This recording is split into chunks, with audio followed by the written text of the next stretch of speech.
Dans ce nouvel épisode de notre podcast Au cœur des données, nous plongerons dans l'enquête iCity et répondrons à la question « Le Belge est-il de plus en plus connecté ?»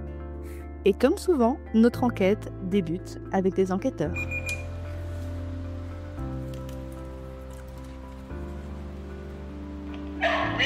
Bonjour, Annette Wilkin, service fédéral Stade Bell.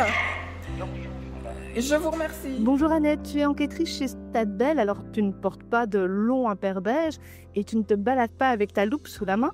Mais par contre, on m'a dit que tu ne te défais jamais de ton empathie. Il faut pas mal d'empathie parce qu'on tombe parfois sur des personnes qui sont très seules, sur des personnes qui ont des problèmes psychologiques et il faut être capable de les gérer. Et là, ça devient extrêmement difficile parce qu'on a toujours envie d'un certain côté d'en finir avec l'enquête et de l'autre de pleurer avec la personne qui a des problèmes. Ça ne doit pas être évident tous les jours, effectivement, d'être confronté à ce genre de situation. Et pourtant, cela fait plusieurs années maintenant que tu es enquêtrice. Le contact avec les gens, parler avec eux, c'est quelque chose qui n'a pas de prix. Et ça, c'est fabuleux. Ce sont des rencontres. Moi, il y a des personnes, maintenant, quand j'appelle pour les suivis, qui me disent « Ah oui, on a reconnu votre voix, donc c'est la preuve que ça s'était bien passé les autres fois. » Ou bien qui disent « Oui, on a reçu la lettre, on attendait que vous appeliez. » C'est quelque chose qui n'a pas de prix. Vous trouvez que c'est difficile d'utiliser Internet ? Oui. Est-ce que vous êtes d'accord pour dire que ça vous permet de garder le contact avec des amis, des connaissances ? Oui, tout à fait. Pour les aider dans leur mission, les enquêteurs peuvent compter sur le service collecte des données de Stade Bell, et notamment Sébastien Rémy. Bonjour Sébastien. Bonjour Pauline. Est-ce que tu peux te présenter, nous expliquer un peu ce que tu fais chez Stade Bell ? Je travaille chez Stade Bell depuis 2017 et je suis responsable du service enquête citoyen. Ça veut dire quoi, c'est être responsable du service enquête citoyen ? Qu'est-ce que vous faites concrètement ? Donc, au niveau du service enquête citoyen, on organise la collecte des données, donc via des enquêtes, soit par enquêteur directement, soit des enquêtes online. On va le répéter encore dans cet épisode, mais donc collecter les données, c'est vraiment hyper important, car sans cette collecte, il n'y a pas de chiffres et donc pas de données. Pourtant, on constate quand même que certains citoyens sont encore frileux, sans doute, ou peut-être en tout cas parce qu'ils ont peut-être peur de confier des infos comme ça sur leur vie privée. Mais est-ce qu'il y a un risque pour eux ? Est-ce qu'il y a un risque de fuite des données ? Non, aucun. Donc, ça, on le signifie toujours, on indique clairement que donc il y a différents aspects. Donc, déjà, les données qui sont récoltées, donc, sont systématiquement pseudonymisées, c'est-à-dire qu'avant qu'on les fournisse au service thématique qui va réaliser les analyses, donc il va y avoir un système de filtrage qui fait que le service thématique ne pourra jamais savoir quelles données ont été répondues par quelle personne, en fait. Donc ça, c'est une première chose importante. Et ensuite, nous sommes un service de statistique, un institut de statistique, et on ne fournira jamais, même sur demande, à d'autres organismes, des données avec des noms. Donc, si on fournit pour des raisons de recherche ou autre, ce sera toujours systématiquement des données qui ont été pseudonymisées, c'est-à-dire qu'on a rendu anonyme avant de les communiquer. Alors Sébastien, on a déjà parlé avec toi de l'enquête voyage et de l'enquête Silk sur la pauvreté. Dans cet épisode, on va parler plus spécifiquement de l'enquête iCity. J'imagine que pour mesurer le pourcentage de Belges qui utilisent les nouvelles technologies, on va s'y prendre de plusieurs manières. Donc c'est une enquête un peu spéciale, dans la mesure où elle se déroule à la fois en partie via des enquêteurs et via les citoyens. Alors j'explique pourquoi. Il est proposé à la personne du ménage qui est tiré au sort comme ménage de participer à cette enquête. Donc elle peut le faire après de manière complètement autonome sur Internet. Donc là, l'enquêteur lui laisse toutes les informations nécessaires quand il est à domicile pour qu'elle puisse se connecter via un identifiant et un mot de passe. Si au bout d'un certain temps, on n'a pas de réponse de la personne qui était sélectionnée au sein du ménage par rapport à la participation à cette enquête, alors on va envoyer un rappel et au bout d'un certain temps, on va aussi envoyer un rappel avec une version papier. Donc comme dans beaucoup de nos enquêtes, on utilise différents moyens de communication, de récolter l'information. Effectivement, on imagine que si on demandait aux citoyens de répondre uniquement via Internet à des questions sur l'utilisation d'Internet, les résultats seraient alors biaisés. C'est pour ça que c'est important que pour les personnes qui n'ont pas répondu, ou les personnes qui disent spontanément, moi je ne sais pas me connecter, je sais pas comment ça fonctionne, d'avoir aussi la possibilité de le faire en version papier. De cette manière, on va pouvoir toucher aussi des personnes qui utilisent peut-être pas du tout Internet ou très très peu, et eux aussi vont pouvoir s'exprimer et ça va nous éviter de récolter uniquement de l'information sur des personnes expertes de ces domaines-là. Si vous n'utilisez pas Internet, est-ce que vous avez des difficultés pour traiter certaines questions administratives? Aucune. On a vu qui récolte les données, comment elles sont rassemblées et comment elles sont aussi anonymisées. Intéressons-nous maintenant à comment elles sont traitées. Bonjour Geneviève, tu travailles au service statistique sociale au sein de Stade Bell et on a déjà eu l'occasion de parler ensemble de l'enquête voyage.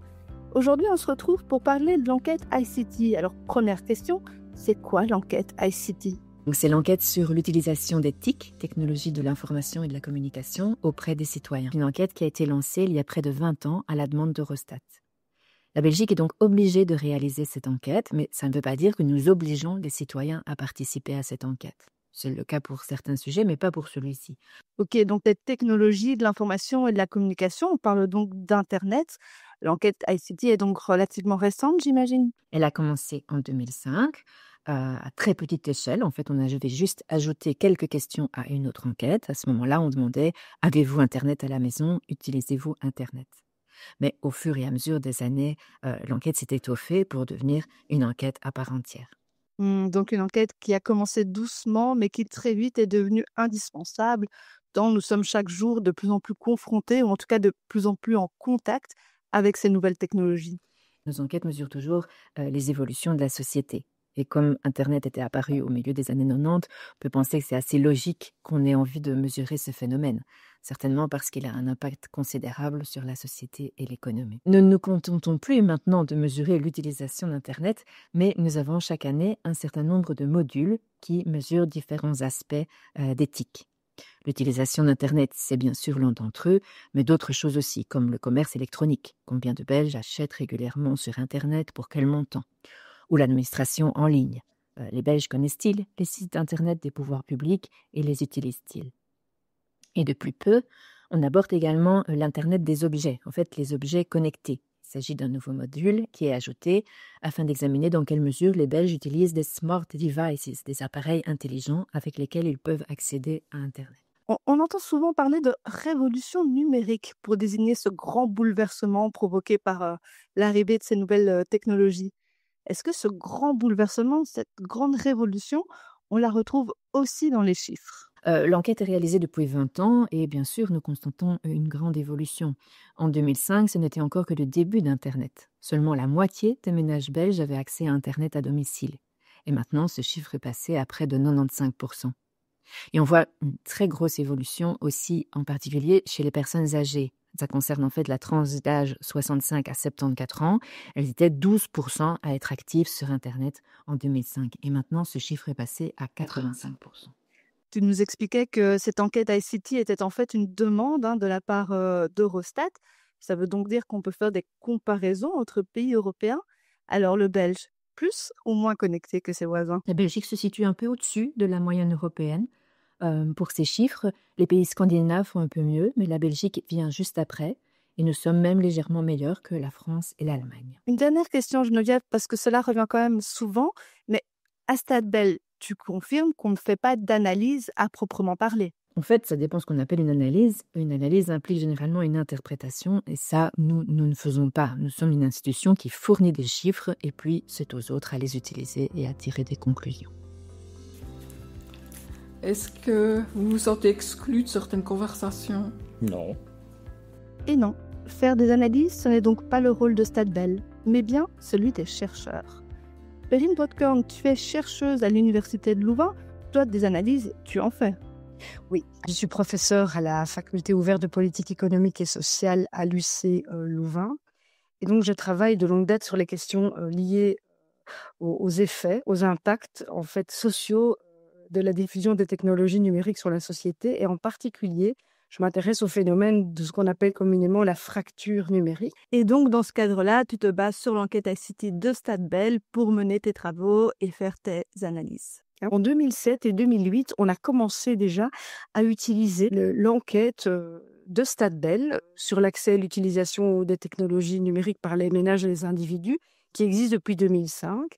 Et dans nos premières recherches, on a utilisé ces données pour déjà mettre en évidence les phénomènes d'inégalité face à au numérique qui se marquaient surtout au niveau de l'accès aux technologies numériques. Dès le début, donc, tu t'appuyais sur les enquêtes ICT de Stadbel, mais moi, j'ai quand même l'impression que cette histoire de fracture numérique, c'est un phénomène relativement récent, ou en tout cas, la prise de conscience de ce phénomène est relativement récente. En 2019, on a été contacté par la Fondation Roi-Baudouin, qui venait d'établir un plan d'action pour 5 ans autour de cette question d'inclusion numérique. Et donc là, ils nous avaient contactés parce qu'une des premières étapes de leur plan d'action, c'était évidemment d'objectiver ce phénomène d'inégalité à travers la réalisation d'un baromètre, parce qu'on sait bien qu'il n'y a pas de données chiffrées claires sur une problématique. Au niveau politique, cette problématique n'existe pas.